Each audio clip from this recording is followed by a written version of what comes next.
Hello, everyone. Good morning, good afternoon, good evening, depending on what part of the world you're at right now. I'm very happy to be bringing you the second annual Goal Summit 2020. Last year, we had the first Goal Summit at the Howard Plaza Hotel in Taipei with attendance of over 250, with speakers from Taiwan, from Southeast Asia, from France. And obviously, this year, for reasons that are very clear to everybody, we're forced to do this digitally, but I think it has brought some advantages. For example, we were able to invite speakers, impressive speakers from other parts of the world to join us without the need to fly them over, and they're able to accommodate their schedule to our panels. And also, I think in terms of the attendees, we're offering this for people to attend from all over the world, and it's going to be on our Goal Summit platform for 3 months for people to come back and learn from the panelists anytime when they have free time. So it's a great pleasure for me to be able to get a chance to invite the 5 speakers onto this panel, which is East Meets West, the emerging trends of queer cinema. And we do have speakers coming from the East as well as the West. Before I start asking them questions, I would like to do a very brief introduction of the 5 of them, and I'll do this by alphabetical order.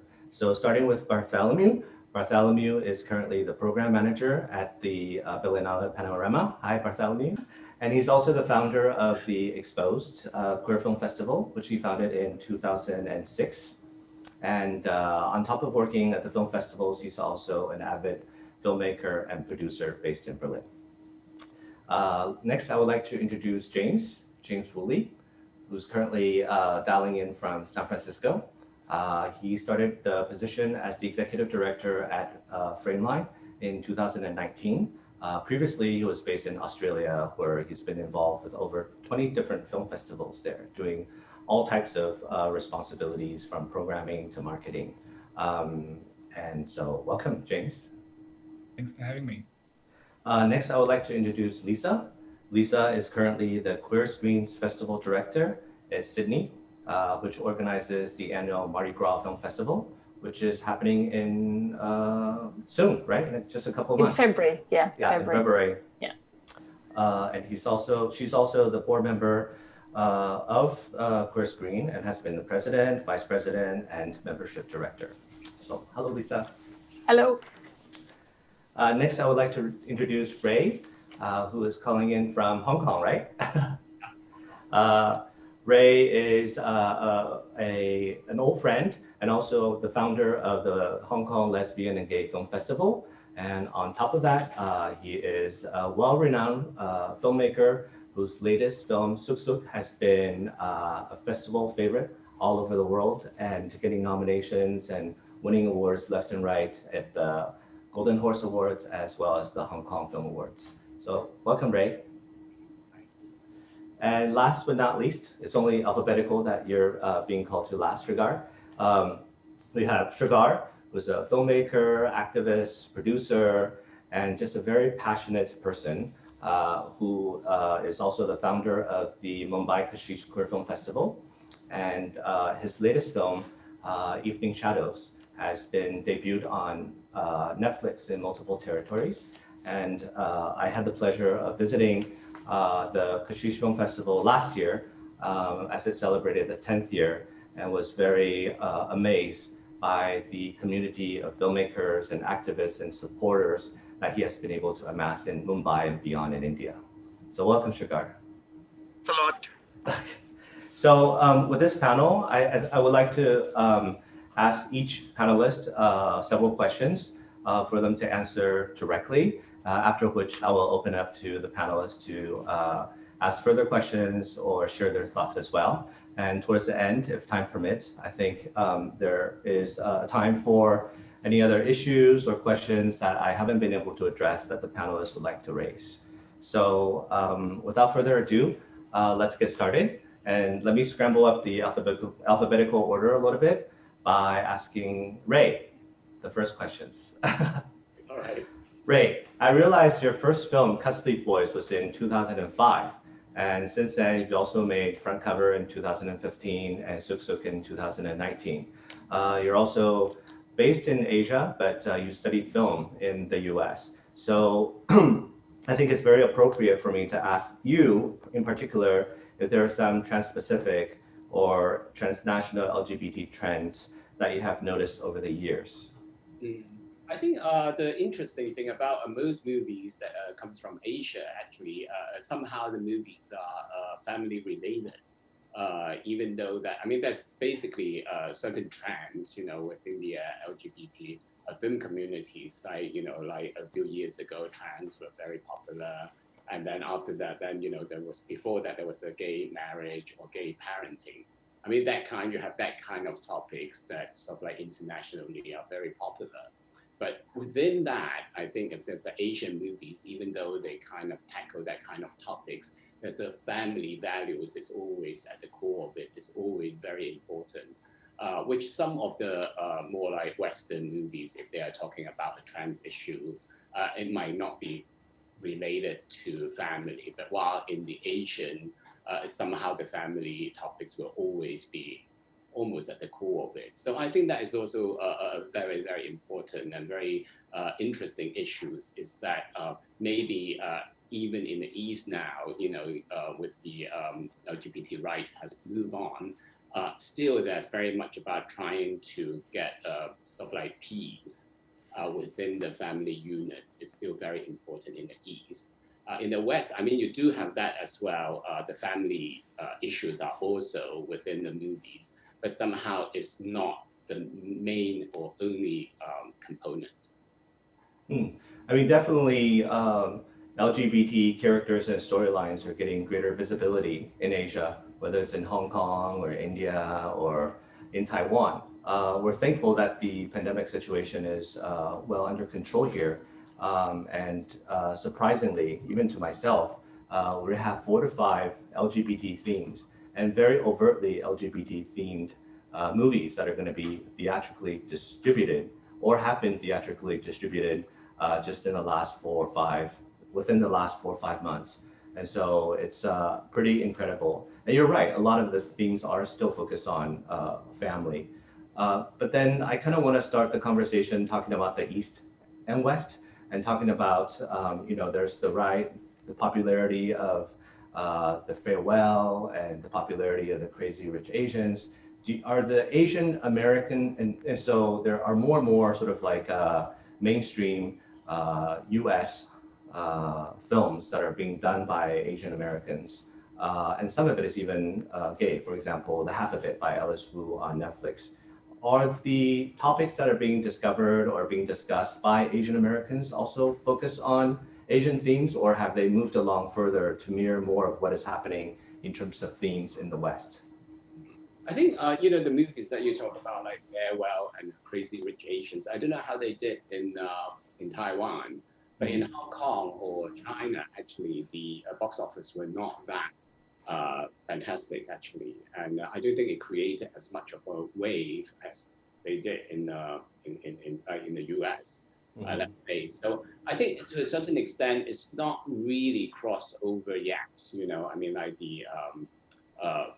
I think in Hong Kong, certainly, they still see those movies like Farewell or Crazy Rich Asians are very much Asian American movies. And they also felt that the topics that they tackle is very much like immigrant stories, which in Asia, I think in Hong Kong particularly, they don't find it actually that relatable. I see. What is quite interesting, I do think that is coming up, is that, a Monsoon, which Hong, Hong Kong. he just created made this movie, and is starring Henry Golding. And so he, because of Crazy Rich Asians, is very popular in America. And so this movie is an LGBT character, well, gay Asian character. So it will be interesting to see how that, is going to, do well, whether it's going to do well in America, and whether it's going to get a release in Asia, we don't know yet. Yeah, it's very unfortunate that, of course, we have this pandemic situation, so we're not really able to see kind of like the possibility of Moonlight, given kind of like the star power and the sort of visibility of the stars to see how that might be able to sort of broaden visibility and popularity of LGBT themed films here in Asia. So Ray, I wanted to ask you about Suk Suk, right? Because you're talking about Asian values, and a lot of the movies coming from Asia are focused on young couples, whether it's relationship based or coming of age or coming out to society or family. But this one is focused on two senior, older gays, right? Which is a very, very rare topic here in Asia. But this film has done even better than your previous films. I think that have focused on sort of like young gay characters. And so do you think this is, the success is in spite of the characters being seniors? Are people looking for diversity now, more and more diversity in terms of LGBT themed content out from Asia? I think definitely. I mean, I think certainly the two characters in Suk Suk are, because they are seniors, I think it's a topic that's very fresh for a lot of people. And also, another thing about it is like a lot of the movies that center around aging senior gay person or lesbian is that they might be falling in love with someone who's younger. And this one is actually about two people who are both kind of like in their senior years falling in love with each other. I think that is also unique because we just don't really see that. And always that you see someone who's like trying to fall in love with someone who's younger, then it's kind of like interpreted that he is or she is still chasing her youth or something that is a regret of her past. But this is actually falling in love with someone who's older or same age, but they're just both older. It's very much about finding love for the very first time in their lives. And also, you know, finding attraction in someone who's older as well. I think that is also very important because we rarely see movies where people find someone who is older attractive. And not sort of like seeing like a very young person looking for someone older, like a mentor kind of, or you know, a daddy kind of relationship. It's also not about that. It's really just two people finding each other physically attractive and also emotionally. There's a maturity where they find that attractive as well. So I think that is very resonate to a lot of people. And especially I think the audience nowadays are older, maybe perhaps, you know, we have that generation of LGBT audience who are older, or audience in general actually, and a lot of movies do not cater for that group of people. So very rare that these movies comes out with this topic. So I think that also speaks to them as well.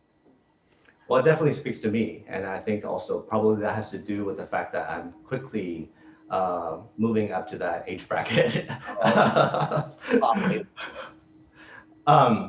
And I think the aging issue is really relevant. I think, I'm not sure about Hong Kong, but Taiwan is one of the oldest aging societies in the world with a very low birth rate replacement rate. And after the passage of same-sex marriage and after things have become more open for people to be more honest with their sexual orientation, we do now have a trend of seniors or older people coming out. It's not just like the youth coming out to their parents, but it's actually older people coming out to themselves, coming out to their ex-partners, and coming out to their children. So this is a very relatable topical issue that that is currently happening right now in Taiwan, and I'm sure in other parts of Asia as well. So last question I want to ask you, Ray. The Hong Kong Lesbian and Gay Film Festival has been postponed many times this year, but I think it's on schedule to be in November sometime, right? This month.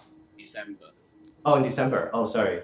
And you're one of the founding members of the film festival. Can you tell us how kind of like the demographic or the tastes, the programming or the audience have changed over these years? I think in Hong Kong, actually, we are getting, I know that a lot of the LGBT film festivals over in the West, they're kind of like complaining that it can't really attract like a younger audience, like the audiences tend to be older, but our festival is actually getting stronger and stronger because there are more and more people, the younger generation are much more confident with their sexuality, I think. And in general, the society is more open So our festival, a lot of the cinema screenings are actually in multiplex, so in shopping malls and things like that. So so I think you basically is the festival is not kind of underground.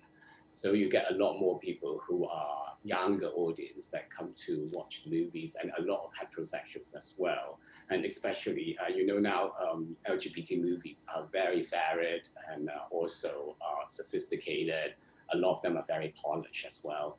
And plus, like in the last 10 years, there are some LGBT movies, like Brokeback Mountain and Moonlight has been doing so well, Call Me By Your Name. So that also helps to change the environment and the audience taste. So you get a lot of girls and women who come to the cinema, and because they just like watching two cute guys, falling in love, for them it's something that's very romantic, so we actually get a lot of female audience. As a side note to that, actually this year, the #1 box office film in Taiwan is going to be a gay film called Engrave Your Name, 刻在你心里的名字. I think the English title is Engrave Your Name Within. Yes, it's our opening film. Sorry? It's our your opening film? Yes. Oh, I'm sure they sold out already. It's sold out in an hour. Yeah, it's pretty phenomenal. It's just kind of like the expansion of the audience base for LGBT themed movies. To include a lot of the audience who are into BL. I think that's a separate discussion we'll cover in another panel.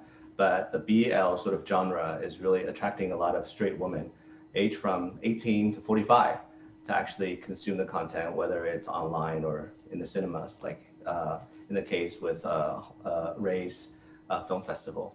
But do you think that's only Asian only, or do you think in the West it's also the same case? It's definitely not just in Asia. It's expanding very quickly. We can tell from our Gaga Ulala platform when we have BL content, whether it's from Thailand or from Japan or from Taiwan itself, a lot of the consumption is happening outside of Asia. And on the social media front, there are a lot of fan-based groups that are in Brazil, in Mexico, in all over the world that are very crazy about the two young sort of gay characters and kind of like the fantasy world that they create for a lot of the straight young women, especially to like escape into. We see this trend kind of like the K-pop or K-drama trend. It is just kind of like blowing up right now. And in the Philippines right now, there's about 30 different BL titles being produced right now. So it's a massive boom that is happening. And I think the reason is because this content is not just for the LGBT anymore. It's really kind of opening up to become quite mainstream. Of course, streaming helps a lot with that because it's a lot easier to consume a lot of this content now online instead of going to film festivals or cinemas. So yeah, definitely a viral explosion of BL content from Asia serving many parts of the world. I don't know if the other panelists have any thoughts about the BL genre or anything that Ray has just shared. If you do, you could raise your hands and we'll unmute the button. We'll unmute you. Lisa? Yeah, I just had something not about the BL, but yeah, I do think the K-pop K-drama thing has a lot to do with it. But I had something about what he was saying about the differences in films in the East often being very about family and coming out to family and things like that. It's interesting, like we find that I think in the West, some people, don't want to watch coming out stories and watching that type of things anymore. And, we always do sort of community screenings where we partner with local organizations.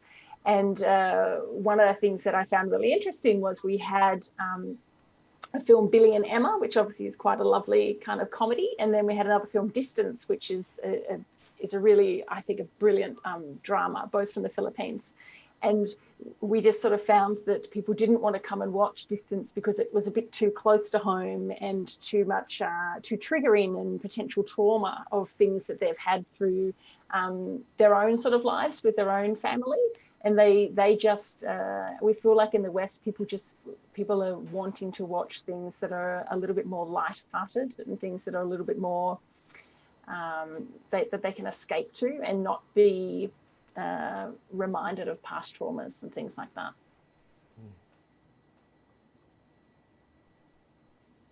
Is there anybody else who would like to say something? Yeah. Hi. So for Indian audiences, it's really strange that they don't seem to be appreciating Asian content much. It's a white skin complex which India carries from the colonial hangover.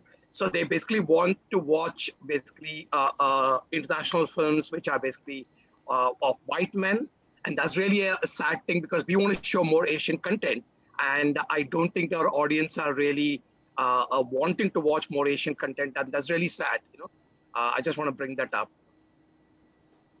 Well, we're going to get to that for sure, Srigar. I'm going to ask you more questions related to the Indian market. I find that fascinating. Just a quick comment about what Lisa mentioned about Billy and Emma. So, because I know Samantha quite well, the director of Billy and Emma, and she intentionally wants to make very lighthearted movies, and in fact, rom-com as a genre, because that's the most popular genre for the mainstream audience, and she wants to use that as a way to get her film and her stories and her characters into the mainstream. So not just in the West, but definitely in the Philippines as well. Yeah, it's not just like that's my number one tip when I'm ever on a panel or whenever anyone says, what's your number one tip for an up-and-coming filmmaker, is that if you want your film to be played at a lot of queer film festivals, make a good rom-com and you will get played, because it's what the audience wants. We as queer people have had to, we just want to, we deserve rom-coms too, That's all. That's all I've got. We deserve rom-coms too. Does the Berlinale and Teddy Awards, do you guys like rom-coms, Bart? Is that putting you on the spot? Well, it depends on the rom-com, I guess, or the romance story behind it. I think Suk Suk was maybe one of the first films we invited for our last edition, and it's because when we saw it, we saw the romance behind it, and it struck us as something so special and so fresh that we hadn't seen, that it was something that had to be shown. And we also knew here in Germany, it's quite interesting to hear from Shrita about not many people wanting to come see Asian content, whereas here I think a lot more people want to see that. Also at Exposed at my festival, a lot of people really like it when we show a lot of different Asian content, especially experimental films as well. So it's a bit of a polar opposite here, I think.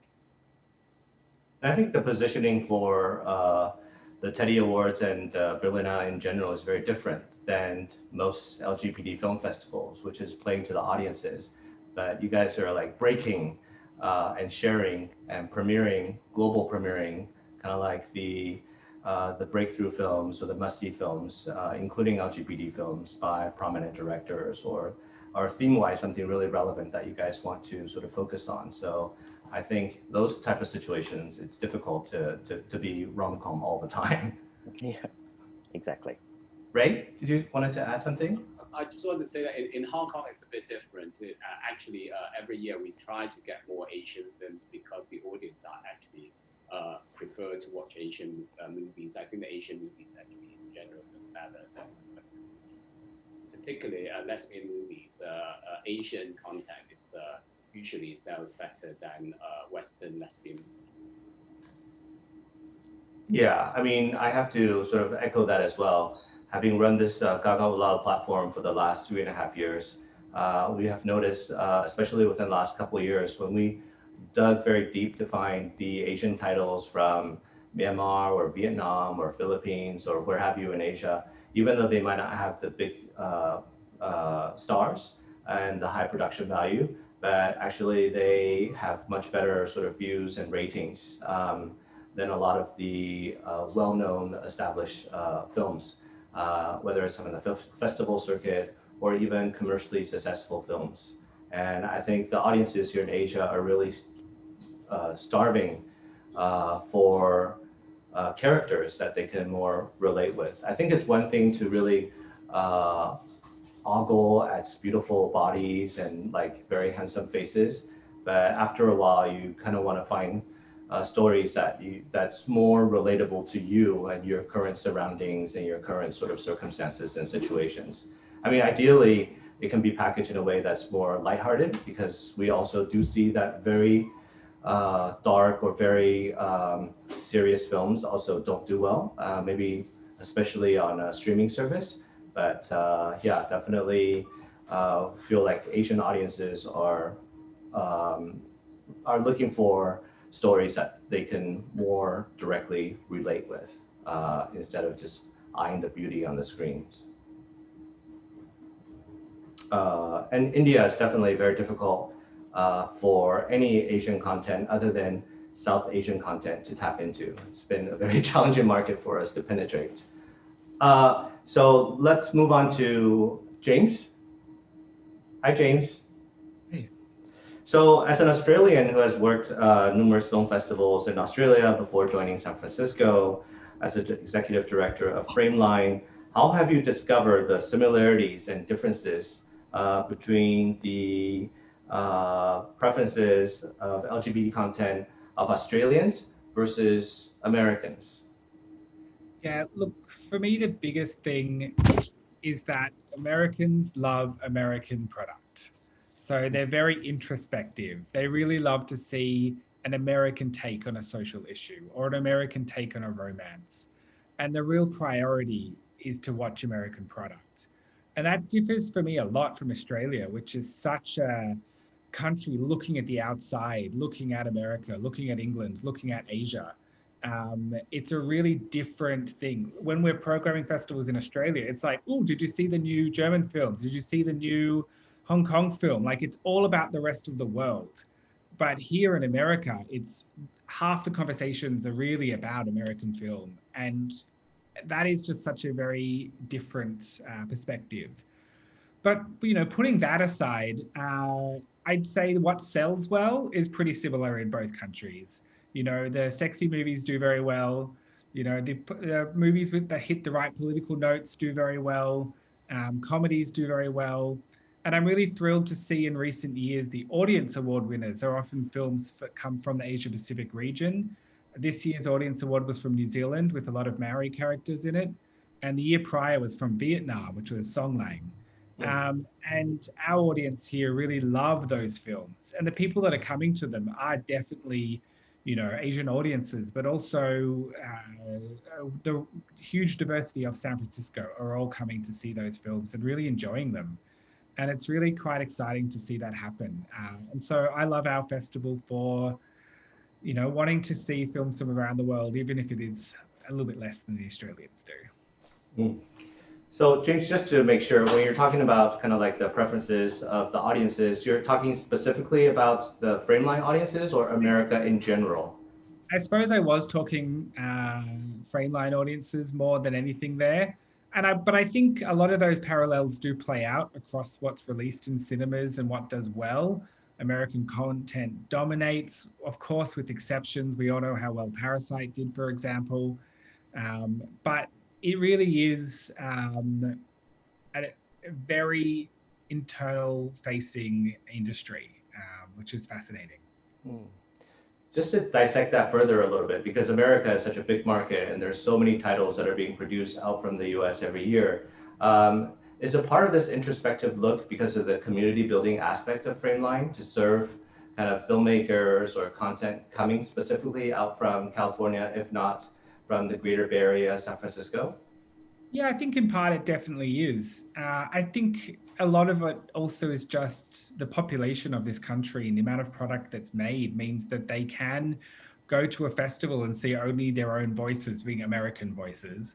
Mm-hmm. And that be a very wide-ranging experience. They don't, you know, they can watch comedies, dramas, political documentaries, and it seems to be what they largely choose to do.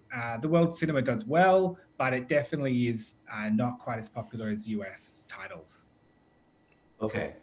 So this is perhaps based on your Australian experience or kind of like your current role at Frameline, but I was wondering if the appetite for Asian American titles versus Asian titles play to a different sort of demographic audience or target audience in either of these two countries, because both, whether it's the California or Sydney or in general, it's also very multi-ethnic with a high concentration of the Asian population. Yeah, the Asian population of the Bay Area, of which San Francisco is in, is 20%. So it's very significant.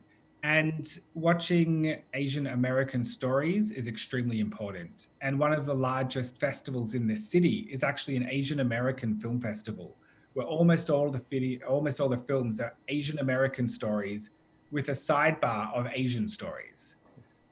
So it's really interesting. That would not be at all the same in Sydney, which has got a very, very large, Japanese film festival, Korean film festival, Taiwanese film festival, and it really celebrates the work of, Asian people within Asia.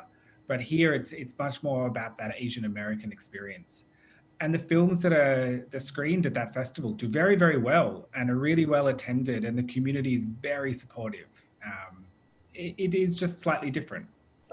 Just in your experience, do those films expand out beyond the Asian American Film Festival or Frameline?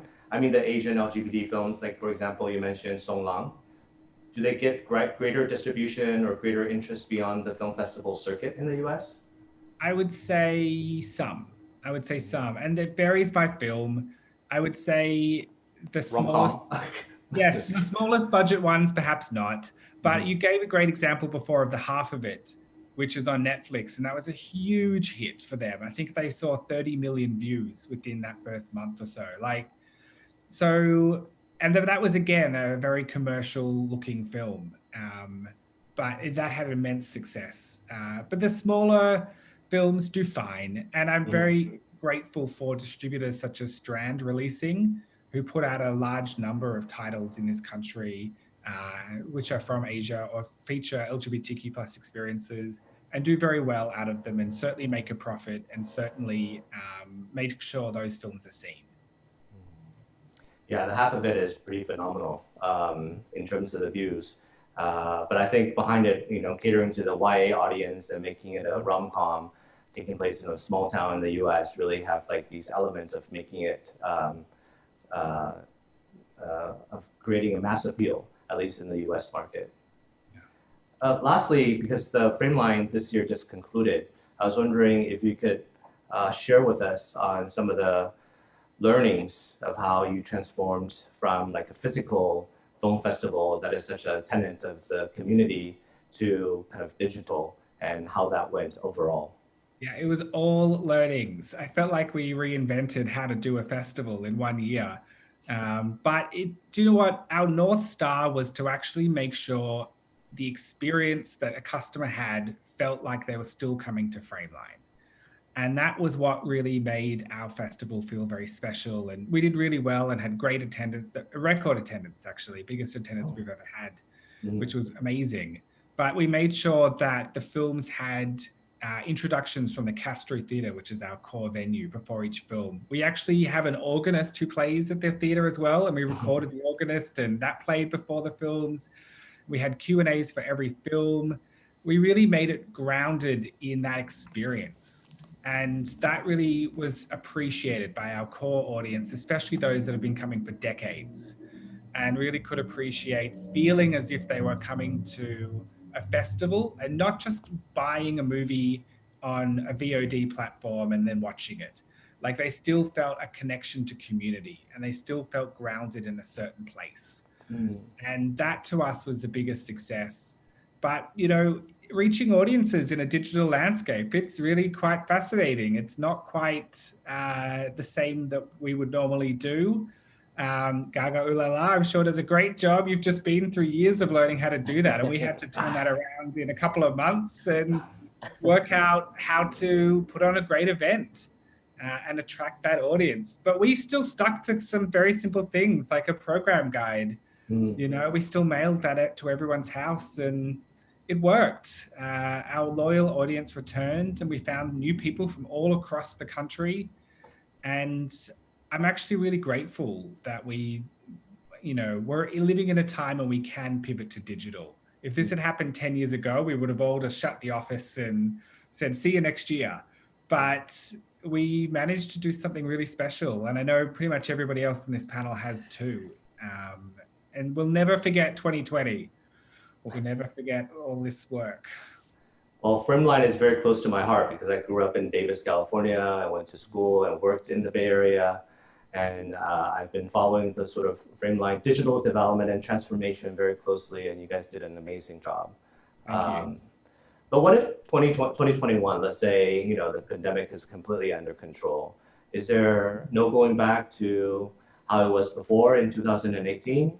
Or no, in 2019? Just the physical aspect, or is the digital component going to be around forever? Really the hot topic at the moment amongst film festival executives when I talk to them. For me, an in-person experience is still so important because of that connection to community.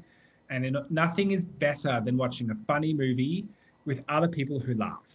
It makes the movie funnier. So we'll always, as soon as we can, we'll go back to that in-person experience. But I got lots of amazing emails from parents who are like, I haven't been able to come in 3 years because my kids are too young and I can't afford a babysitter.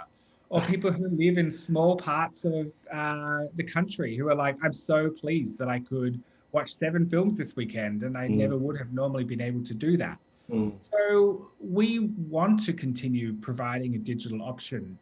And I just want to make sure that it works for the filmmakers too, because as we're such a large festival, I don't want to go all out there and put every film up online and then that film doesn't get played in smaller film festivals across the country. So I've got to find a balance to make sure that it works really well for us and it also really works well for the life of the film. And I don't have an answer yet, but we will find something and there will be a digital, portion. Guys, any thoughts on what James just shared about the future of LGBT film festivals? Ray?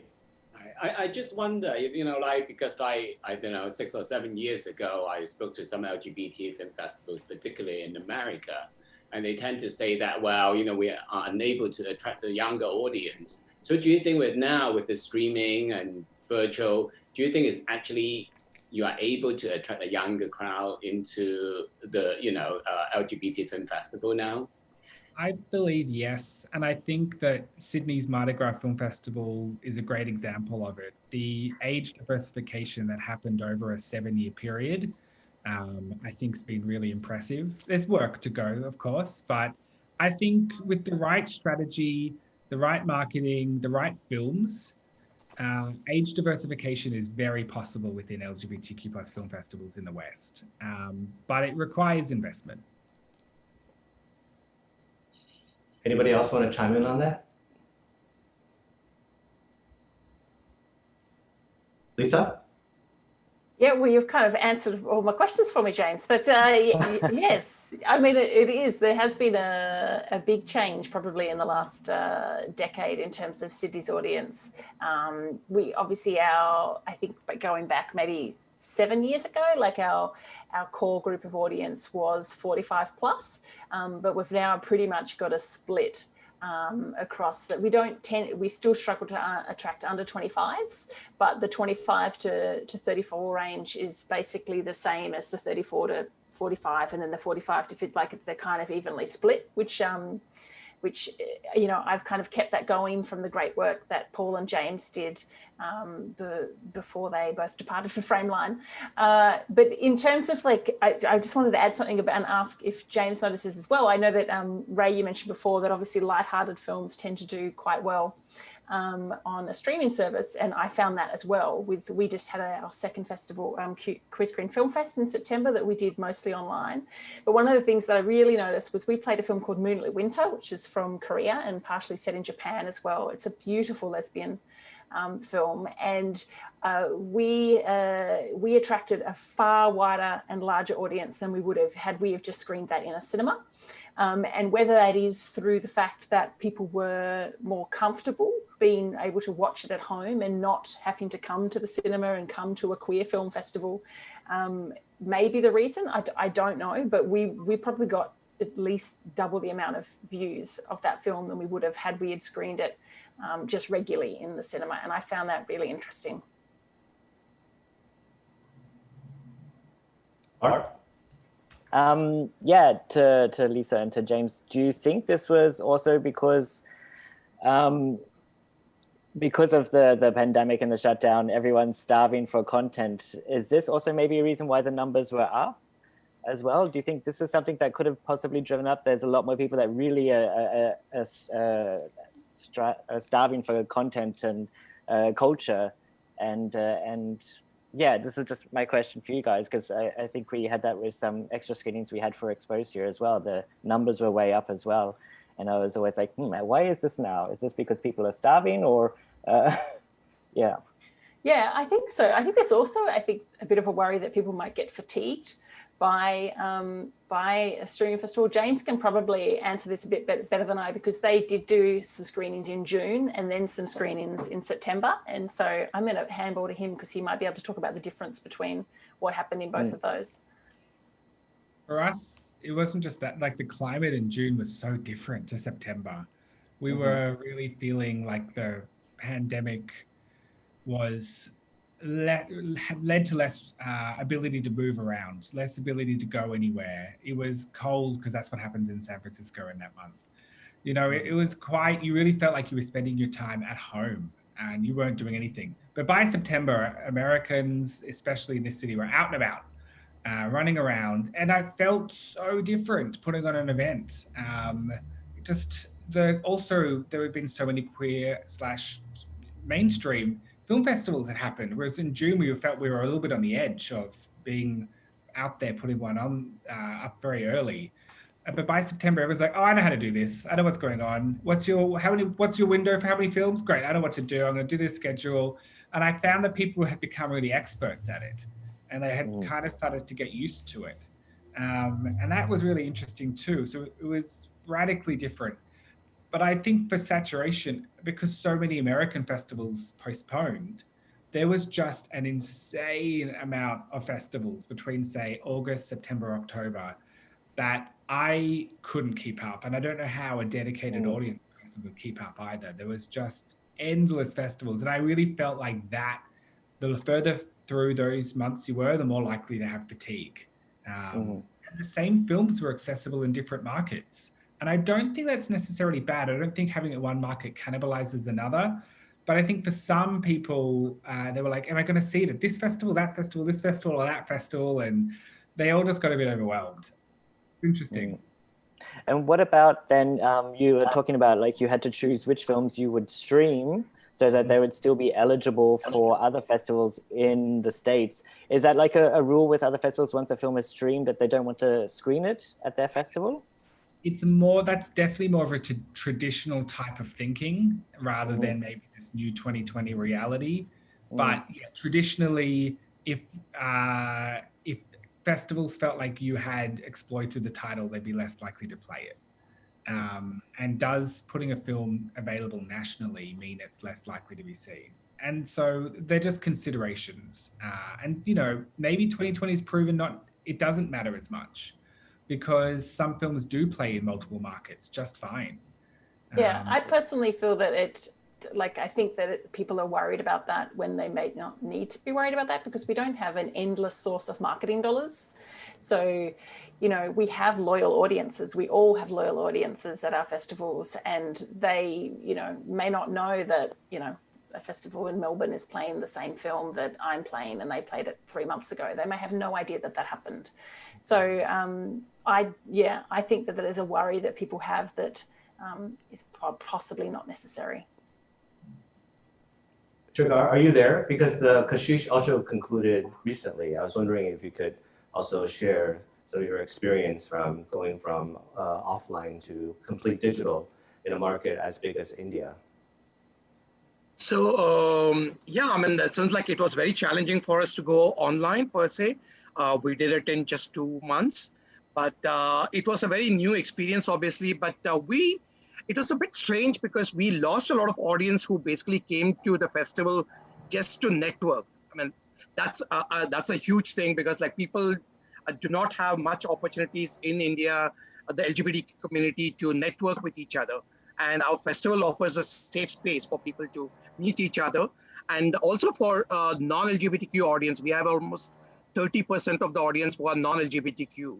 And for them to meet LGBTQ audiences, our festival was a safe space. And that we lost a lot of that audience who came just to network. But we gained basically more audiences who just want to see films.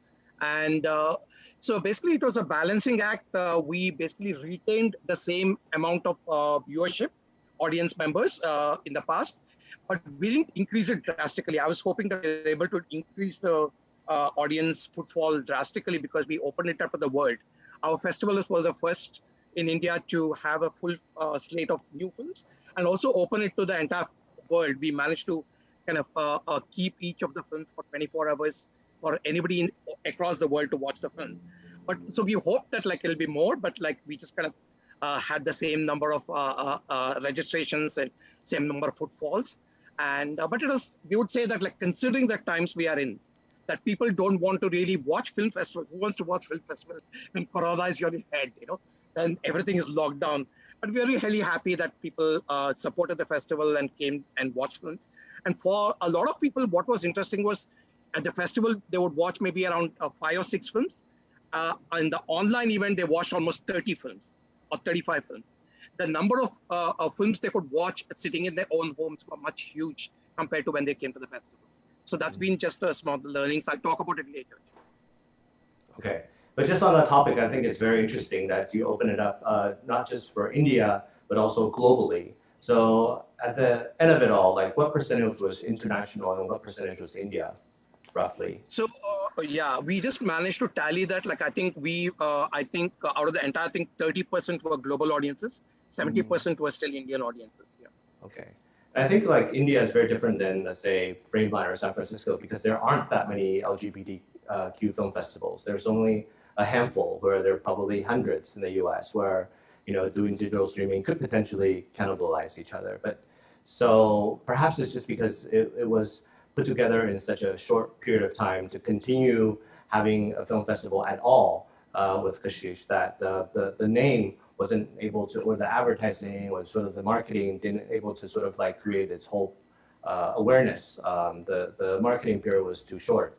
But again, the same question to you, I'm just gonna ask earlier, assume that next year the situation with the pandemic is stable, how would you do things a little bit, would you do things a little bit differently, or is there any going back to 2019? Yeah. We were thinking, we already started planning for our next edition, and we usually traditionally have the festival in May, except for 2020, we had it in July. But May, last week is the festival usually, and we are already thinking that we want to do an online festival. I don't think in India, we're going to be opening up for the next 1 year.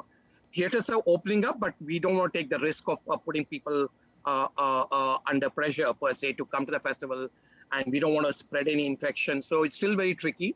So we're going to go with the online film festival, and we will take a decision by February whether we can do maybe a 1-day on-ground event at the theater. That's still like a plan, but like we're not going to do a full-fledged festival on ground right now. It'll be online per se, yeah. Okay, thank you. We'll get back to Sugar a little bit later. I want to now head to Lisa. Okay. Lisa, so I know you've been with Chorus Green for only the past 7 years, even though the film festival has been around for 27, right? So, Yeah. But can you still tell us about how the audience and the programming at the Mardi Gras or the Chorus Green has evolved or changed over the years? Yeah, so from the audience perspective, we've definitely become more diverse, not only in age brackets, but also in gender identities and sexualities, and just the people's faces and cultural backgrounds and all those sort of things. We're definitely getting a much more diverse audience, and that's not only because I think people are being more comfortable in coming to the festival from more diverse backgrounds, but also the content that we're putting programming has been more diverse. We're really making sure that we're not just programming English language and white stories, And then from a programming perspective, I always say to people, we can only program what gets made. So it really depends on what is kind of getting made. And as we would all know that, over the last probably 6 or 7 years, there really has been a massive increase in just the quantity of content that is being made. Mm-hmm. I was talking to someone who used to do the lesbian programming back in the early 2000s, and it basically was, you made a lesbian film and it got played because there was just none getting made. Whereas now that's not the case. I find that as one of the most interesting things is we don't struggle to get women to come to the festival. We do get a lot of women to come to the festival, but they don't tend to come and immerse themselves and watch like a handful of films. They might come and watch 1 or 2 films, as opposed to a lot of the men who might come and, watch a whole bunch of them. And I think that it is actually that a lot of the female audience have probably been burnt a little bit by the past with watching films that were perhaps, very tropey and things like that. And so we're trying to educate the audience again that that's not the case anymore, that those tropes still exist in some films, but they are done in a slightly different way, or they don't have those tropes in those films. But there's just building that trust back to the lesbian audience is something that we continue to really strive to do. And I'd really love to know if other festivals have noticed the same kind of thing. And then also, obviously, we have a lot of trans films that we're playing and stuff now, which is fantastic. And we love it when our trans audiences come to the films. So yeah. I mean, I was struck by when I attended the Mardi Gras Film Festival and Mardi Gras itself in 2016, 17. I kind of forgot just how open and progressive the city of Sydney is. You can see gay content, for free online through SBS in the cinemas, etc.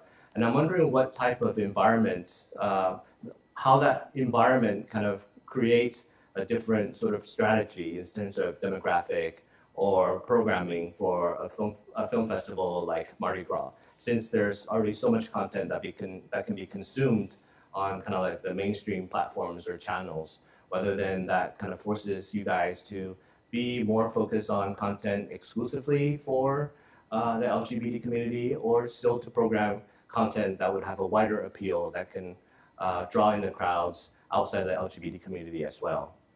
Yeah, it's a balancing act. It's my favorite thing of doing the kind of jigsaw of putting the program together. And you have your tent peg films, your very commercial, easy sell type of films that are going to hold up the other films that necessarily may not sell that many tickets, but are incredibly important to profile because they come from different parts of the world or tell more challenging or darker stories.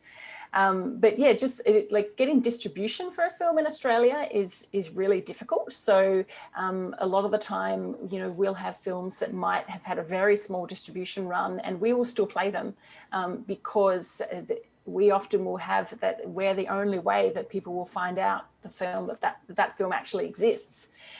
Because Australia is so geographically large, but our population is so small, it's incredibly hard to market and reach people because of how stretched we are. So we really do try to focus on having a diverse program, but making sure that, we've got those commercial sort of big wins. And because it really is, like James said, going and watching a comedy and people are laughing, it's always better. And I always say that watching a queer film with a queer audience is a completely different experience. I remember watching Carol with a mostly straight audience, and then watching it with a mostly lesbian audience, and it was just a completely different experience. Completely different. Moonlight as well. We had Moonlight with 800 people, and it had already had its cinematic theatrical run. It had been on for like 6 weeks, and we sold out 800 tickets to it, of people wanting to watch Moonlight with a queer audience. So yeah. So like in the US over the past years, there's been the Me Too movement, there's like Trans Lives Matter movement, Black Lives Matter movement, and we have seen these movements kind of like transform or kind of like how and who are making the content. For example, last year I went to Outfest, and I used to program for the Taiwan International Queer Film Festival as well, and trans content was something that's always we try to include, but it's very difficult to get people in Taiwan to go to the cinemas to see. But whereas in Outfest, I think 30%, I mean, this is not scientific, I just kind of went through the brochure and counted, at least 30% of the content were kind of trans-related content, whether it's shorts or features. And that kind of blew me away because that type of programming would have a very difficult appeal to not just to the mainstream, but also to the LGBTQ community in Taiwan as well. And I think this year, I don't know if it's James or Paul had mentioned that over 50% of the content programmed in the festival are directed by women, right? Is that right, James? Something. Yeah, I think it might be, but I must admit I've forgotten my festival in its entirety already. That was like a women or like people of color, maybe a combination of both. And I thought that was also astounding as well. Are there any movements happening in Australia that is kind of ushering new ways or new sort of stories or new narratives being greenlit? Yeah, it's an interesting one. I think it was James talking about the Asian American cinema, how people want to watch that. Like in terms of Asian cinema in I can't even think of very many Asian Australian queer films that have been made. There's been a couple of shorts that we've had made. In terms of one thing that is quite interesting is over the last, I think 5 or 6 years, in terms of feature narrative films that we've shown, I think there's usually about 2 Australian films every year, and half of them have been lesbian stories. So there does seem to be a little bit of a difference to the rest of the Australian market, where there does seem to be being made lesbian content that is getting made at a higher rate than what regular, I don't want to say straight women films. But it is... it's hard to make a film in Australia because, I mean, we have most of our the core funding comes from our government bodies, and so they have a lot of things that they're doing now where people have to meet particular quotas and things like that in order to get funding, which is fantastic that they're doing that because it means that there are far more diverse stories getting told.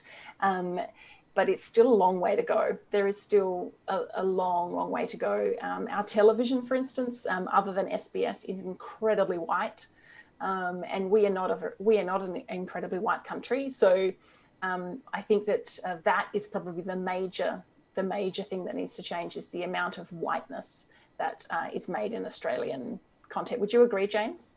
Yeah, I would, especially on the commercial network. I think ABC's made a big change in the last years as well as SBS, but yeah. Commercial. Oh, James, can't really hear James right now. Okay, so let me go back to you, Lisa, since you kind of like mentioned lesbian movies. I don't know for the other panelists, whether it's Berlinale or Hong Kong or Kashish, but in Taiwan, and also for Gagaula, we have a very difficult time trying to sort of bridge the gap and imbalance between gays and lesbian titles. I mean, definitely trans is another sort of hugely disparate sort of like, sort of in terms of quantity that we can actually find and acquire and put on our platform. But what do you think needs to happen in order to close that disparity between the quantity of lesbian films and gay films that are being programmed and distributed or produced these days? Yeah, I think one of the biggest things is that programmers need to program them. Like there are way more lesbian films and trans films and things that are getting made now. And I am sometimes a bit surprised when I see that some of them don't get programmed at some festivals.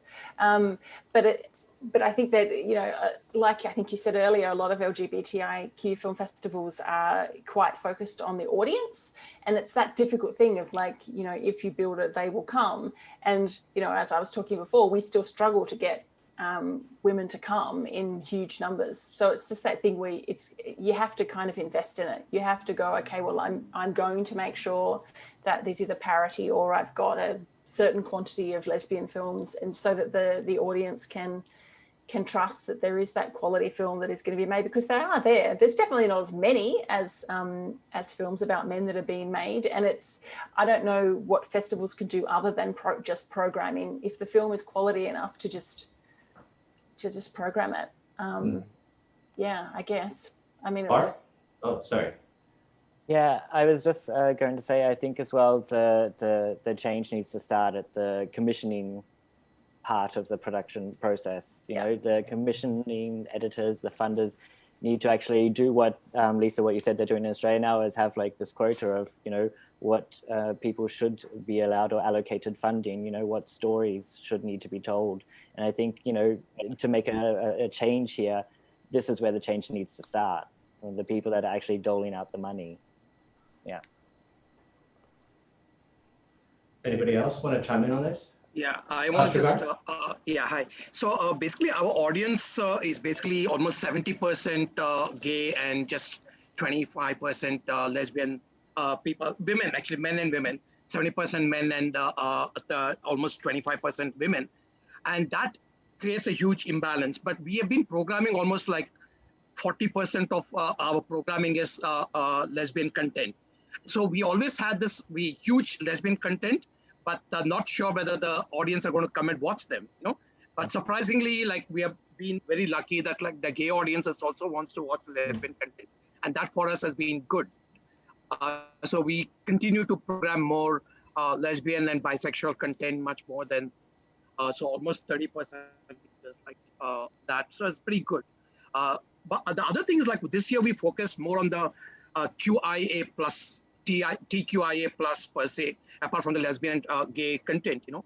We wanted to focus more on asexual films, trans men films, the queer films, and the questioning films. So we focused more on those, and that was interesting because the audience really loved that, getting away from the typical lesbian and gay films and focusing on other things. And we want to continue that for sure. Okay. So with that, I would like to move on to Bartholomew, because as the Berlinale, I mean, that's kind of like the apex first-year film festival where a lot of filmmakers and producers would want to get their film to debut at globally. Can you tell us what kind of trends you have seen from the submissions or from the selections over the years, whether it's from the East or the West? It's interesting when I was thinking about trends and themes, and a lot of them are a lot of the films that get made, it's not necessarily relegated to say East or West, but more of what is happening where people are living, you know. So a lot of the films tend to be produced and more about, you know, the times in which people are living in, you know, what struggles they're facing now, what injustices they've had to go through, or you know, people that are trying to make films to show the fights that we've had to make to get where we are, you know. And these are sort of a lot of the films that I see always trending throughout the years, especially, you know, when gay marriage was a topic in Australia or say in Asia, you know, this was something, you know, you're seeing more films being made about.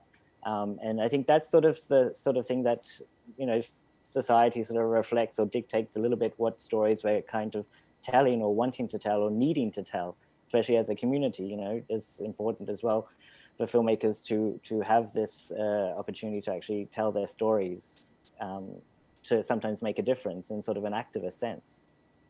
Yeah. Have you noticed over the years how differently maybe some of these films that are being submitted to the Berlinale Panorama are being financed?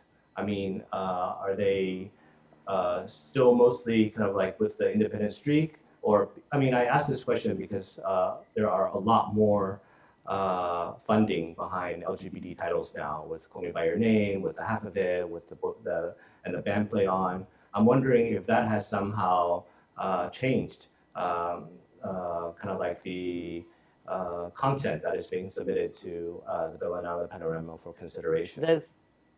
I think there's definitely, you see more films that have definitely a budget behind them. So there's definitely more, you see that there is actually more funding out there for LGBTQ plus stories, which is actually really good. But of course, there's never enough. And a lot of the films that actually you see that have the heart and the strength behind them, sometimes these films that don't have that budget behind them. you know, but they have this strong story and they have a talent behind them from the filmmaker, you know, where you say, okay, well, then this is something that we have to show because it has that, you know, that strength behind it. So it's not necessarily the films that actually get the budget or get the funding behind them that sort of make it through. It's always the films that, you know, have like this strong voice behind them.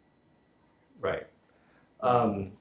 So you're not just the programming manager for the Panorama, but you also are the curator for the Exposed Korea Film Festival.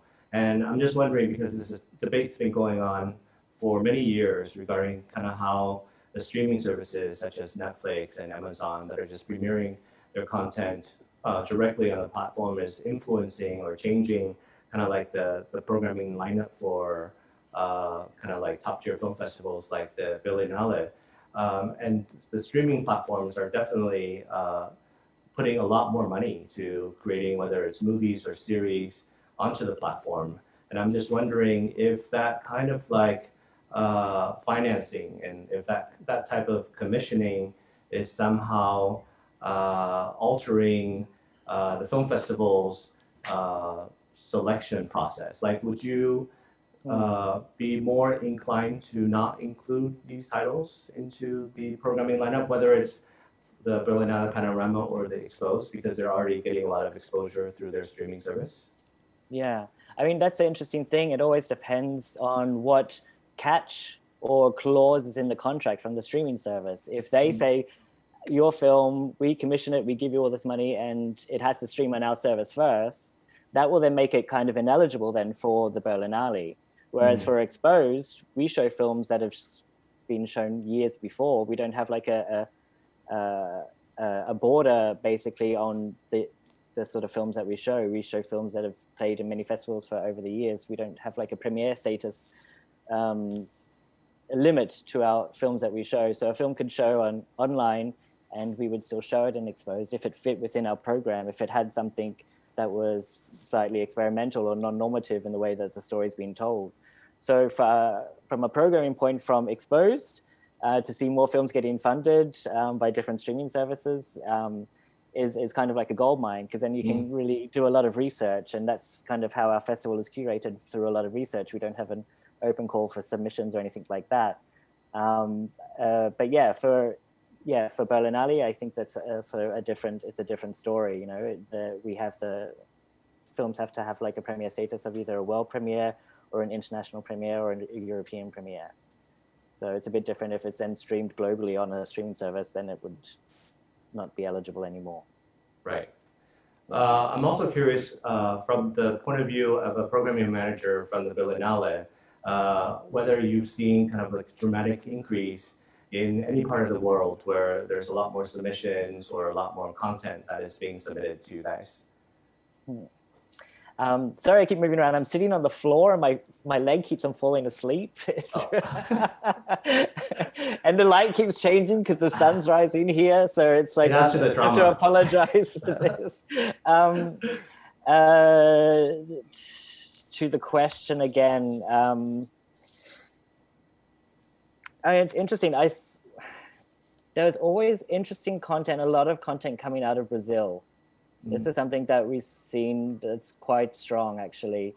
But then I wanted to ask actually you about the situation then, say, in Taiwan, because also going back and looking through a lot of the films that have won Teddy Awards and have been programmed at Panorama, a lot has come from Taiwan, actually. And there seems to be a big support for LGBTQ plus films there. And my question then, I guess, is to you, so is there certain like funding bodies that then actually put money into these films, or do they look for these films to fund or to commission? Yeah, I think there's also kind of been an explosion of that. And for example, this Gold Summit is being co-presented by Kakaulala and Taika. Taika being the Taiwan Agency for Creative Content, the Taiwan Creative Content Agency, which is a quasi-governmental investment arm into projects. And so that just kind of highlights their stance on supporting LGBT or diverse storytelling. And also it kind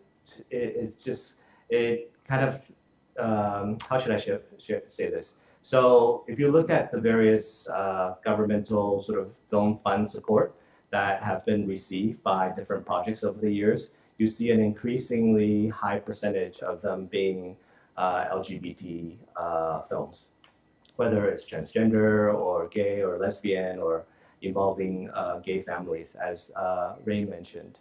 And I think that is in part realizing the realization from the Taiwanese government that like this kind of diversity, this kind of openness in terms of censorship and in terms of like social and cultural progressiveness is like a very unique selling point for Taiwan content in general.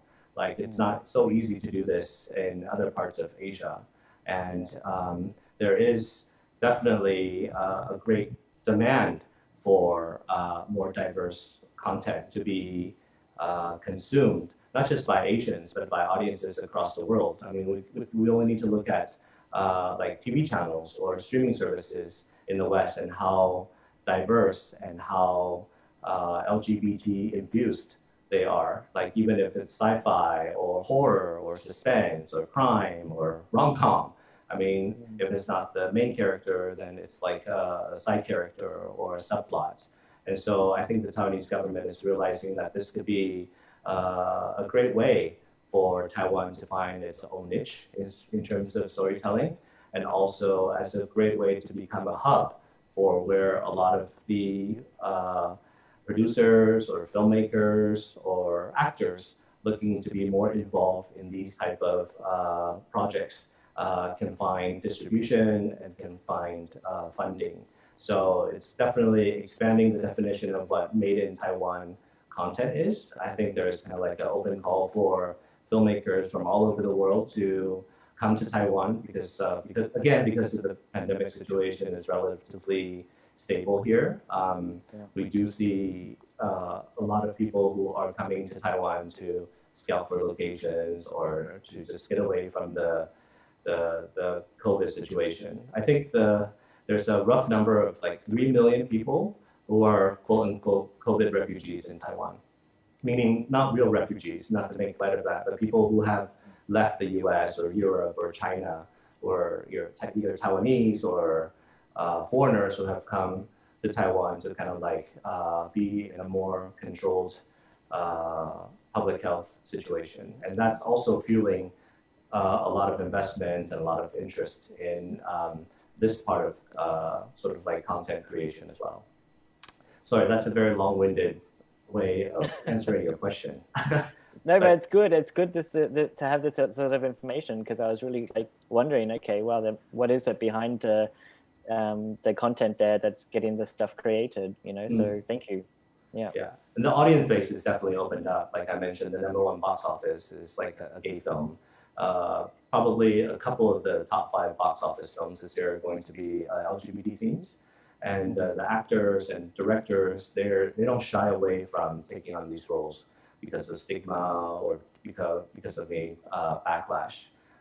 We just finished yesterday shooting of our mini series that features, that's talking about like two gay dads.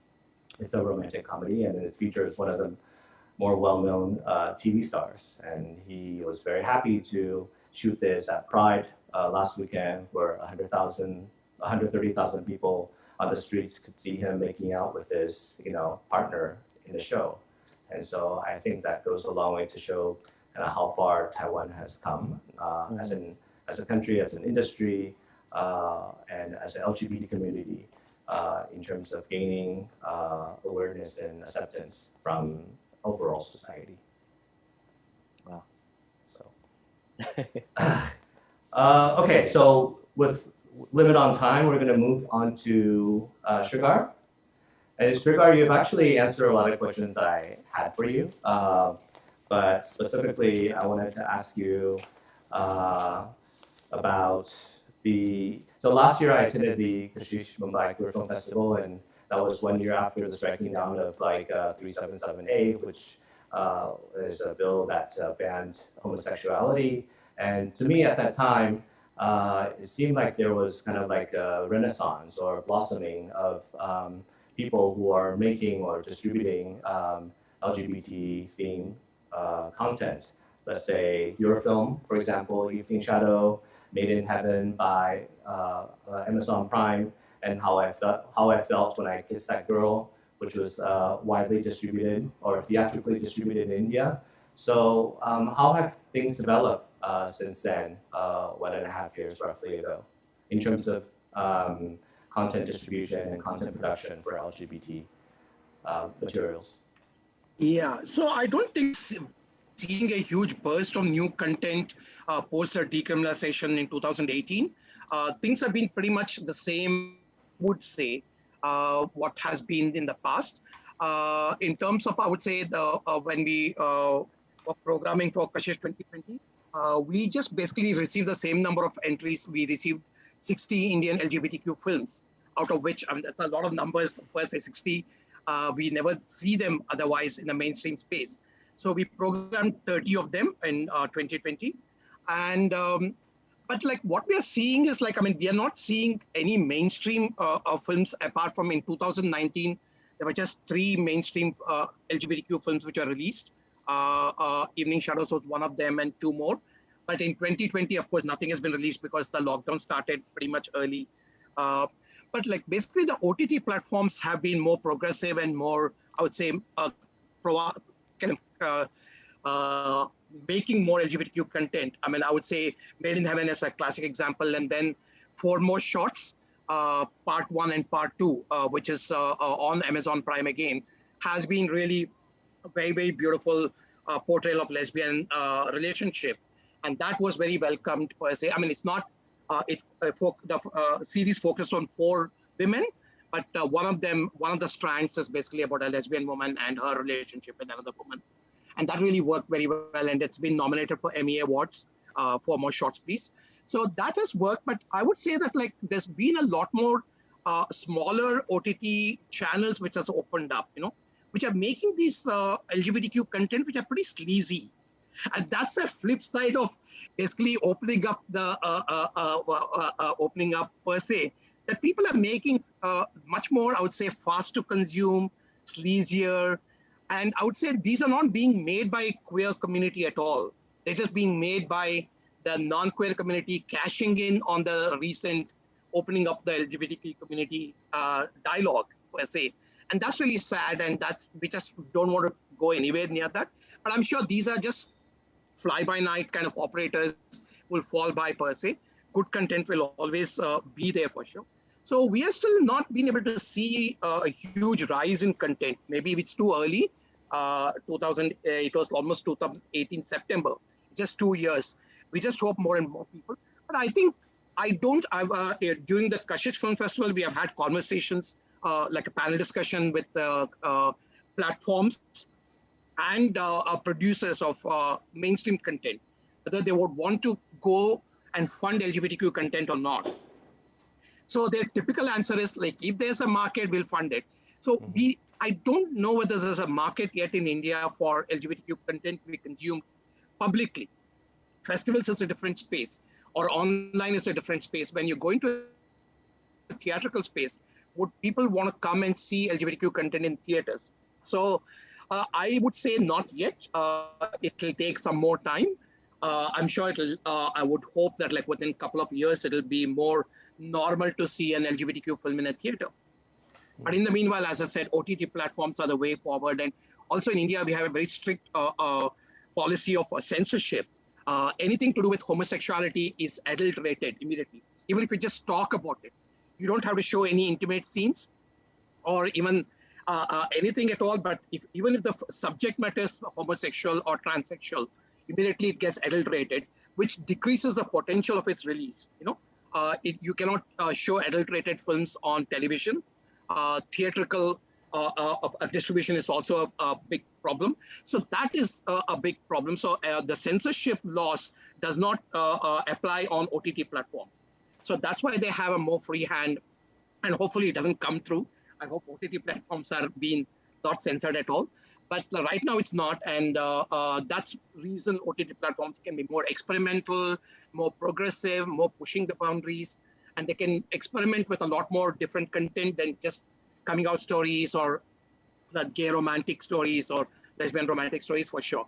So that's been the situation right now. We don't know what this, but like I think Kashish basically has been trying to fund LGBTQ films.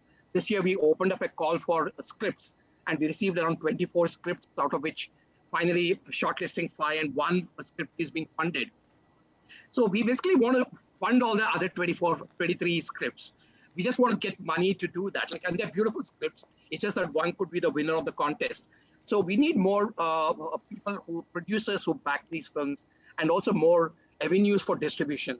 So we basically set out to distribute LGBTQ short films last year, 2020 beginning, I think so. So we basically got a partnership with the theater chain and distributed Indian LGBTQ shorts in around 7 cities, like just 3 shows each, but 7 cities. But we didn't see enough people turning up at the theaters to watch Indian LGBTQ short films, you know, and that was a bit of a setback for us. We hope to continue that. Let's see how that goes here. Okay, so we're running over a little bit, and I know Lisa, if there are other panelists who need to leave early, I apologize for running over. Yeah, sorry, I'm sorry, I have to go. I've got something else that I've got to go to. I'm really sorry. So, okay, thank you so much, Lisa. Thank you, everybody. That was very interesting. Bye-bye. Bye. Bye. Bye. Bye. Sorry, I just have five more minutes to ask Sridhar some questions. For those who are interested in staying, please also feel free and ask follow-up questions, because I was very intrigued, Sridhar, by you mentioning that there are platforms who are doing LGBT-related content, but not by the LGBT community. And is it for the LGBT community, even though it's not by the LGBT community? I mean, I'm kind of perplexed by that. I don't think it's for the LGBT community either. They're just making these mainly for the straight audience. The way you had in US 1970s, the kind of the straight gaze to LGBTQ kind of people. I think that would be the more kind of thing. And they really, some of them submitted their works to the festival, our festival too. But our preview team rejected it because it just didn't kind of look good at all in terms of being inclusive or sensitive, or any kind of story driven content. It was just like really bad content. So that's that's the sad part, and I'm sure it'll improve for sure, but we are not there yet. But at our festival, what was interesting to take it online per se, we received 160 submissions. We had received around 500 submissions. We had selected 160 films before the lockdown happened. We wrote to all the filmmakers, and surprisingly 157 people agreed to show the film on a virtual platform. For us, that is a huge number per se. Almost all the filmmakers showed their faith in Kashish and decided to be at the online festival. And we opened, we did the programming the same way. We didn't like do a subscriber-based kind of thing. We did individual program like we would do in the festival. So people would be able to buy a ticket and watch for 24 hours each. And that really worked very well, but people wanted to see it for 48 hours, 72 hours. People are never always like happy with what we provide. But what was interesting about the online version was basically we managed to put up panel discussions, and we managed to invite international participants. And that has never happened. We never had the money to get international participants at Kashish per se, apart from a few of them. This year we managed to get a good international participants at the panel discussions and the Q&A. And that really, I think, would be the way forward. So we would definitely do a mix, as I said, like a hybrid of online and on-ground festival going ahead, yeah. I mean, it's so intriguing to me because 4G is becoming quite ubiquitous in India, and as well as the streaming services, and it's such a huge market, like in China. And China is an outright ban on LGBT content, whereas you mentioned there's a challenge in terms of ratings, but at least streaming platforms can launch it, and cinemas potentially could roll out certain films. And given that huge market and the star, I mean, you said 16 Indian films, but it's like the population of so many people. I think it's just a huge opportunity for LGBT content hopefully in the near future, because I'm sure there's a lot of people in the LGBT community who are hoping that they can find content that they can relate with and consuming can relate with. Yes, I'm sure they will be making more content, and the filmmakers are all ready. It's just the financing has to come into place, and that's the way to go. My last question to ask is because with a huge market, huge population like India, potentially crowdfunding will be a very great way for filmmakers to speak directly to audiences and raise the funds to do the short or do the feature or do the documentary. Is that a typical sort of like go-to place for filmmakers to fundraise in India? Sorry, can you say again? Sorry, I couldn't hear that. Crowdfunding. No, crowdfunding is basically for smaller independent films like my own films. But if you're looking at mainstream films, which are going to be huge star cast driven, definitely it needs the product. I mean, the big production companies and the studios to back it per se. And I don't think independent film, small budgeted film done with crowdfunding will be able to hit the theaters and be of mass appeal. I don't think so, because basically Indian industry is still star driven. You know, you need to have a bigger star, big stars to run your film and make it popular, and also you need to have the ad spend to basically promote it as much. You know, so I would say that like independent films are being made by crowdfunding, but that's really not the films which are going to have the mass appeal per se. Yeah. Okay. We could chat on and on, but unfortunately, kind of like the panel has come to an end. I want to thank all the panelists for spending this time to share with everybody your experience and insight on film festivals, on production, on distribution, and marketing. I hope that your respective film festivals and projects will continue successfully despite all the challenging situations that we're facing in 2020 and probably continue on to 2021. So stay strong, stay safe. Thank you to Bart, thank you to Srigar, thank you to Ray, thank you to Lisa, and thank you to James. No matter what happens, we still connect with each other, whether it's East or West, and find a way to keep on moving forward. Yeah. So with this, I want to thank everybody.